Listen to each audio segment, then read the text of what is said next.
Hello YouTube and happy Sunday. Doing an experiment today. A salted reverse seared, in this case sirloin tip, suggested by our good friend JB. He used eye of round and he also did it on his grill. Sirloin tips were on sale. Who am I to argue? And I don't have the low temperature control on my grill quite yet that I want. So I'm doing this one in the oven. It's been soaking all night in a combination of EVOO, about 2 tablespoons, about 2 tablespoons of salt, maybe a tablespoon of pepper, and a little garlic powder. And that's ready to roast. Look here. That looks good. That way, I like it better. We're going to start it out at a 250 degree oven and let it slow cook first before we sear it, which is, I know, bass-ackwards. JB says this is how you do it. I have no idea how long it's going to take, since after all this is an experiment. We'll find out. I may be having dinner tomorrow afternoon. And you all behave yourselves. The boss is watching.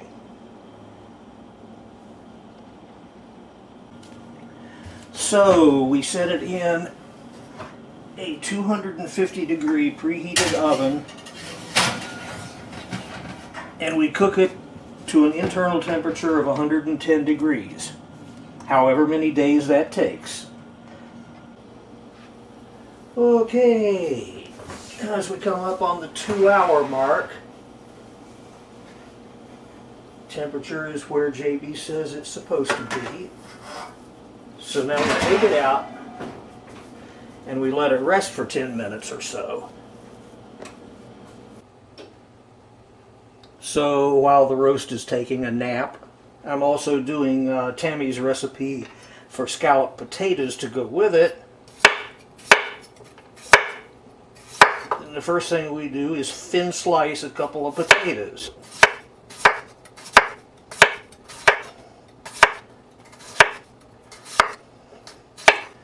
Which gets a little harder to hold on to after you start running out of potato.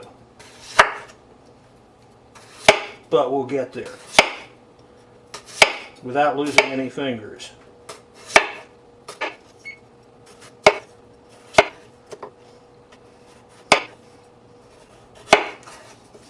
Close enough. And we do the same thing with half an onion.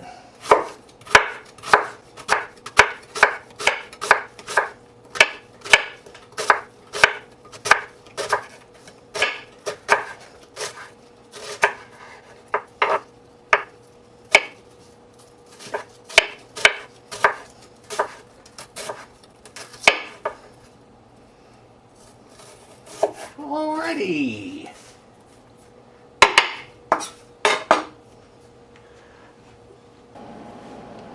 Now, in a saucepan, since I'm doing a half a recipe, I heat up 1 tablespoon of butter,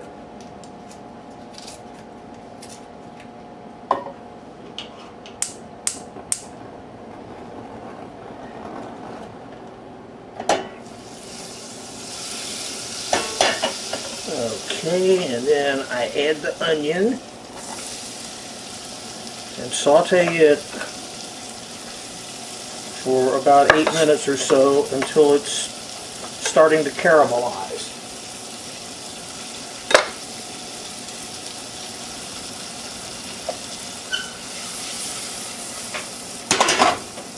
Back in the pan. In the pan, I said.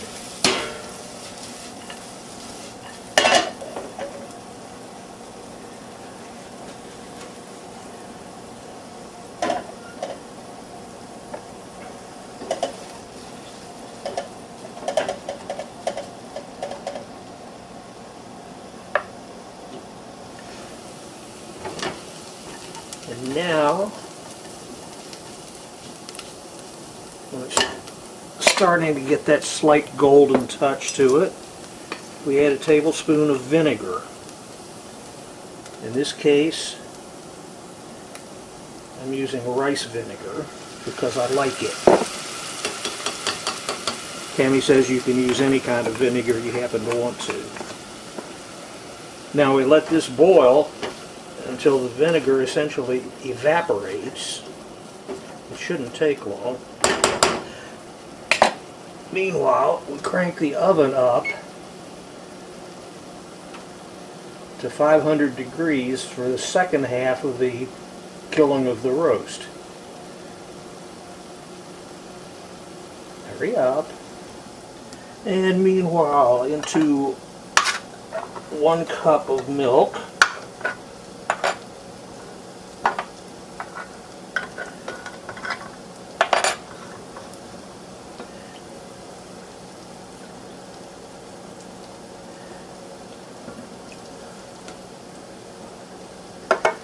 We dump a tablespoon and a half of flour. We mix that thoroughly.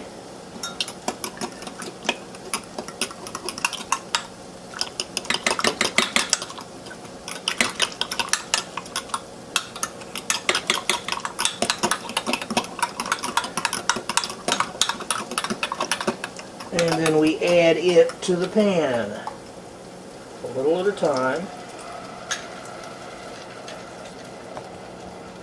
Up here.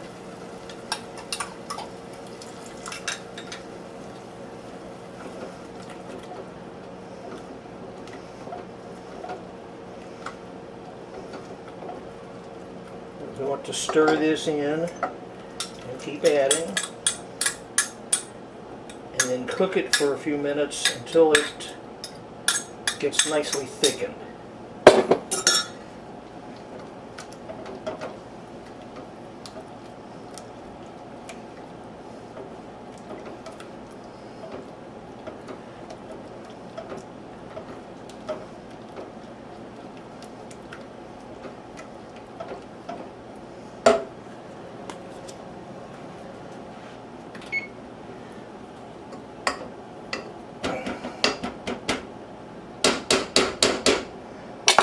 So now we add about a 1/4 teaspoon of rosemary and about, what, a tablespoon? Yada yada yada. Yeah, or so. With some dried parsley.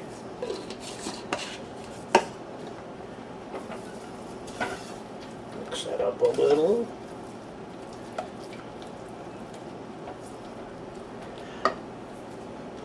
A little salt and pepper.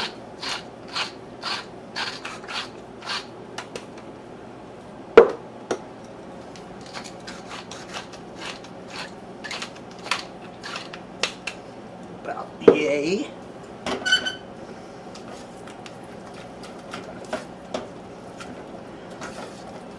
We have, by the way, removed it from the heat at this point.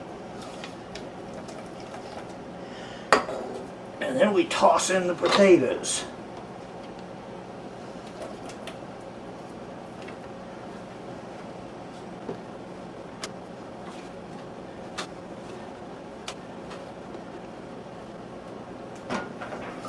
And we thoroughly mix this all around until the potatoes are nice and coated.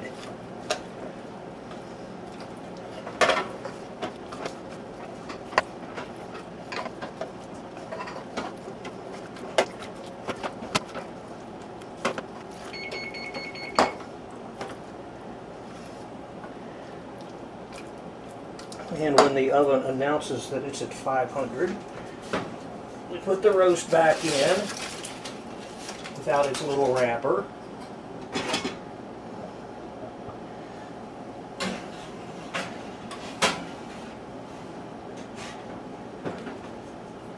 And we cook it until it's nicely browned and the internal temperature is up to 135, however long that takes.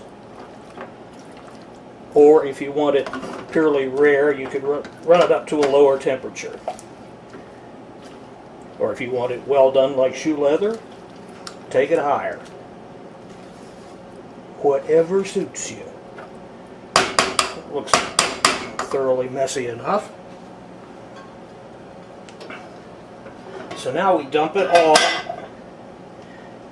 in an appropriate buttered baking dish.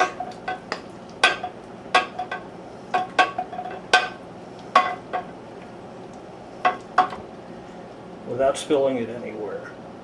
Yeah, right.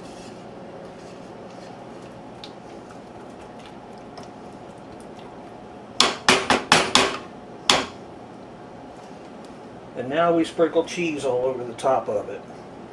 I'm using some sharp cheddar. Tammy said she used about a cup, which was more than the recipe originally called for. So I'm using a little more than half of that. And I might even just throw on another little handful out of pure meanness.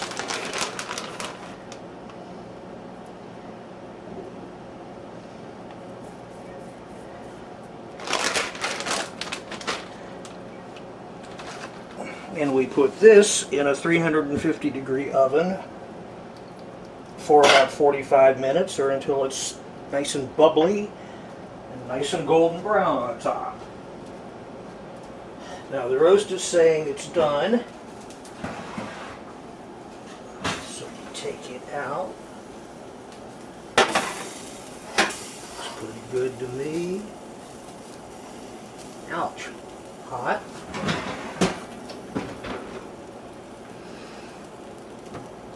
Now we cover it up again and let it take another nap for 10 minutes or so. Ouch, ouch. Ouch. Hot.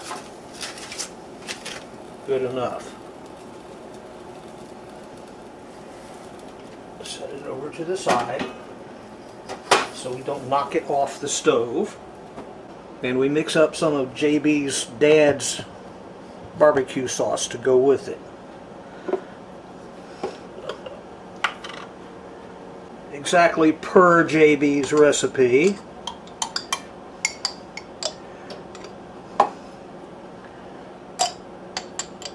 Which says, take some mustard,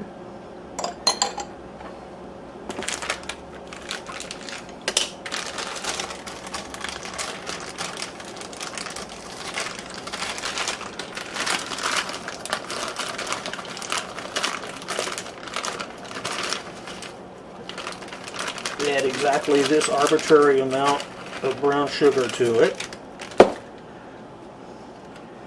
Stir it around a little.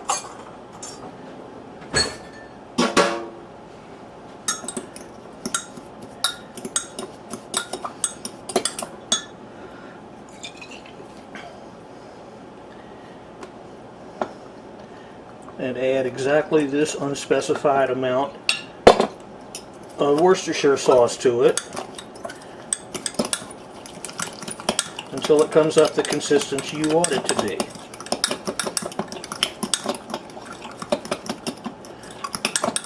And if it's too thin, add more brown sugar. If it's not thin enough, add more Worcestershire. Actually, it looks pretty good to me.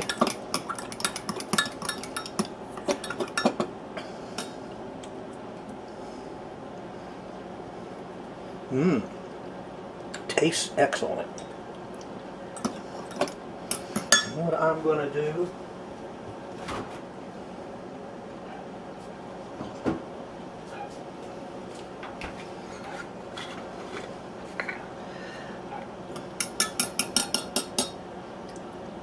just because I'm going to throw in some horseradish.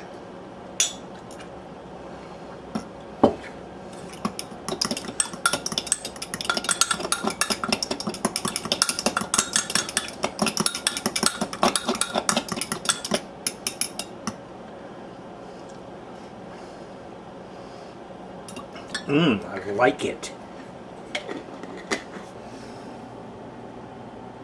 Well, the roast is theoretically ready, so it's time to take a look inside.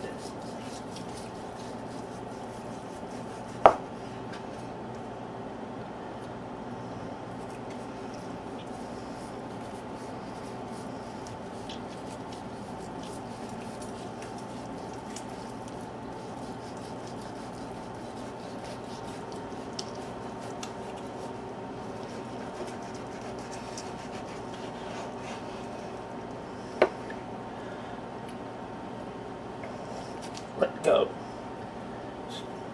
Looking and smelling really divine.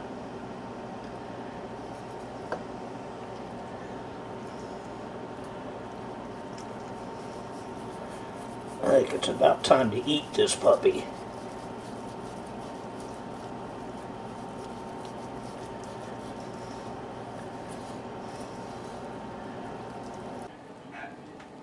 On the side, a little fresh broccoli, steamed and tossed in butter. These are Tammy's potatoes, cooling off a bit. I'll serve them in a minute. And since it's such a utterly gorgeous day out here, not bad for February, I'm dining on the patio. If you'll excuse me. The roast is delicious. It is more tender than any sirloin tip roast has any right to be. Really good. Tammy's potatoes are wonderful.